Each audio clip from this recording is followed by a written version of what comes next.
Today we're going to talk about switching careers and how you can go from one thing to an entirely different career. Let's talk about it.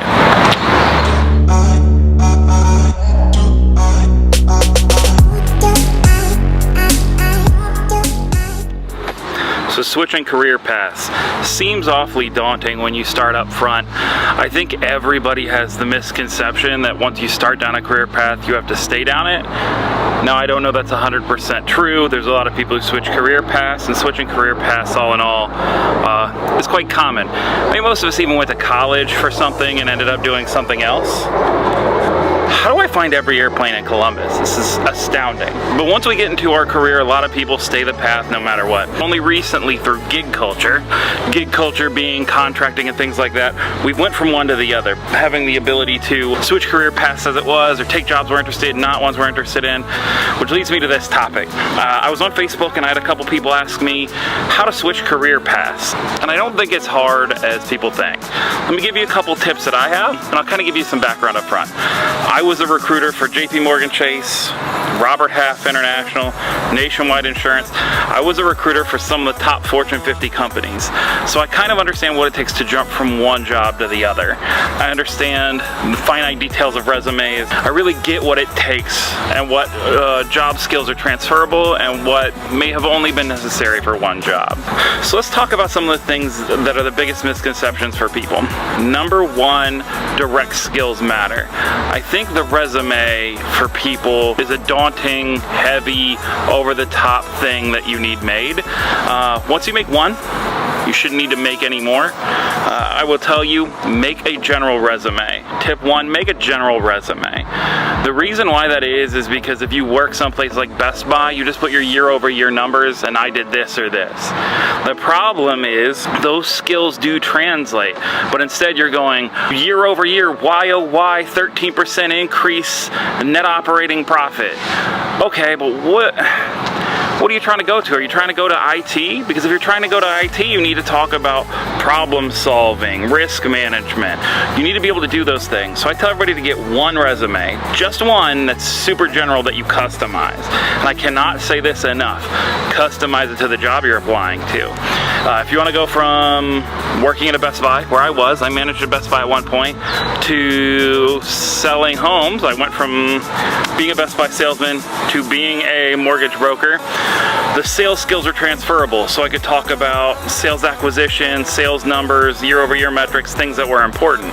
But when I went from sales to recruiting, you're going to say, Josh, those things don't correlate. You're wrong. I went from selling a house to selling a company to a person. So what I needed to do is to talk about acquisition, turn time, customer strengths that I have. So when I'm sitting there saying this home is $300,000 and it has X, Y, and Z, and here's your mortgage, and here's how much you're going to spend for it, you have to take those skills and transfer them. So I could say, hey, I took $300,000 from people on average for the course of a year, for a course of 2 years. I can give people $70,000. It's easier for me to sell something I love because I've been selling debt to people. So you have to create those transferable skills in your resume. That is the number one thing. So take the super technical terms out of your resume that you think people are looking for and only use them when you're looking for like skilled jobs. If I'm going from selling cars to IT, understand that the selling isn't going to help, but customer patience is. Skill sets that are problem solving, dealing with people that are above your pay grade, dealt with so many escalated problems in such an executed time. Those are things that matter that I don't think people note well enough. Skill two. This one is, to me, I think, vastly important as well. Educate yourself. What do you want to go do? I will tell you right now, every one of you watching probably spends 3 hours a night on a couch, fussing, watching a kid, kicking on Hulu, catching up on Grey's Anatomy, watching something, playing it. This weekend, somebody's out at the Memorial for 8 hours, and I'm not saying give up all your free time. But I am saying, are you on YouTube learning to be better? I went from Best Buy sales associate to mortgage broker to recruiter to number one recruiter in the nation for a Fortune 50 company. From that to a developer. As a developer, I won the #1 award at Nationwide for IT, the IT Innovation CEO Award. in 1 year, and now I do photography semi-professionally as well. Everybody says, how does that happen? YouTube dad, the fact you're here. I call it YouTube dad because it's like every parent that we didn't have teach us things that they didn't know either. I spend most of my free time trying to learn other things. Now, if you're trying to get into IT and I say the words Lynda, L-Y-N-D-A, and you don't know what that is, you're not trying hard enough. If you're trying to get into IT and I say Pluralsight and you don't know what Pluralsight is, you're not trying hard enough. You may not go from store manager to project manager. You may have to step back in salary to move forward. And you have to go show that you're worth it to get those secondary jumps. And you'll get those secondary jumps quicker than you think. I think your problems start with you don't educate yourself hard enough or fast enough. There are people right now quitting their job, going to IT Stars or We Can Code It or Girls Can Code right now, quitting their job, taking a 14-week to 44-week course on how to code. They're spending $12,000 and they're going to come out the other side of functional coder and walk into $60,000 a year jobs. What are you doing? That's right. The sound that both you and I heard was nothing. You're doing nothing. You're sitting at home doing that. And I get it. You have a kid, you have a dog, you have a girlfriend, you have things you gotta do. You have a bowling league on Tuesdays and euchre on Thursdays, and I got things I think I gotta do. If you want the job, you're gonna go chase it. Put your money where your mouth is. If you want to learn to develop, go learn to develop. It's free online right now. One of the best hires I have ever made is a kid I work with currently. We interviewed him at a contracting company, and before I left the interview, he spun his laptop around and said, I made this in my free time and I just had to show you. It was a full-fledged soccer application. It was a pickup game, check-in, kind of like a Foursquare for soccer. It was brilliant. And I looked at him and I said, you made this? Yeah, I did the graphics, I did the workup, I did the prototype, I'm doing all of it. And got a job right on the spot. Like, above and beyond, the next person's doing that. The next person's already made their application, showing me why they're better than you. Or sitting at home, watching the memorial, hoping that you find a new opportunity. And it's not coming. And it won't. 3 custom cover letters.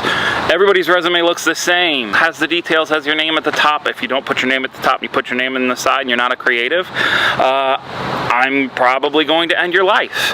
If you put your name in a different color and it's not a very curated resume, I'm gonna hunt you down and end you. Trust me, I'll do it. Be different than everybody else. Well, you gotta have a great cover letter. Now, a great cover letter has a couple things. A basics, 1 to 2 sentences of why you want this job.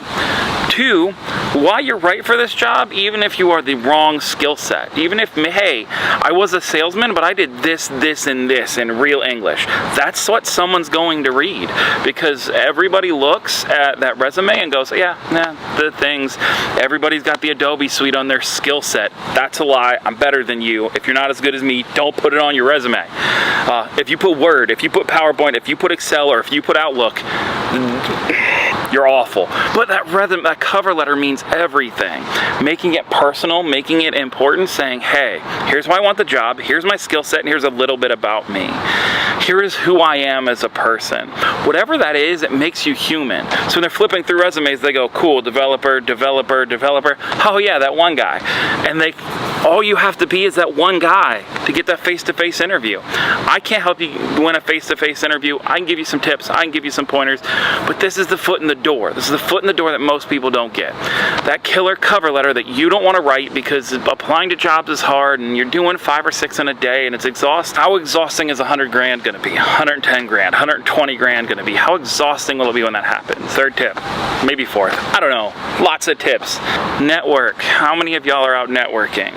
I know some of you are going to say, well, if I'm not a developer, why would I go to a developer event? Most of these people know birds of the same feather. If you can befriend a couple of them and talk to them, a lot of times they can help, 1, get you in the door with their company.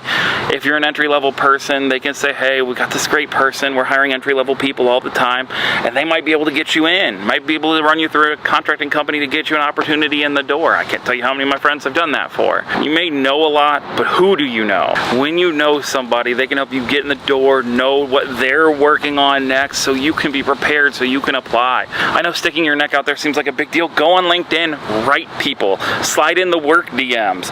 If you network, you write a good cover letter, write transferable skills on your resume. Those things are beyond important. Further your own personal education. Do that thing. Make sure that you're out there. Find out what certifications there are. Find out where you can go. Maybe there's a meetup in your town that you can go to. Maybe you can go pay the day rate to go learn something. Do the things that it's going to take to be what they see as a need, right? You have to provide value. It's like YouTube. If I don't provide you value, you're not going to watch. If you don't provide them value, why are they going to hire you? You may be dope, and I may think you're a great person, but if you don't have reason for them to hire you, man, you got to beat feet. You got to kick rocks, you know what I mean? But I hope that I've helped some of you. All right, guys, if you like this video, comment down below that you liked it. Comment with any questions. I am a recruiter of almost 10 years. Ask away. A lot of people have the same questions you do, and I want to be able to answer as many as I can. Second, click subscribe. It helps me a ton. Getting to 100 gets me a custom URL. Easier to find, means easier to help. 3, click the like if you liked it. It helps more people find it. It would mean a lot to me. And finally, thanks guys.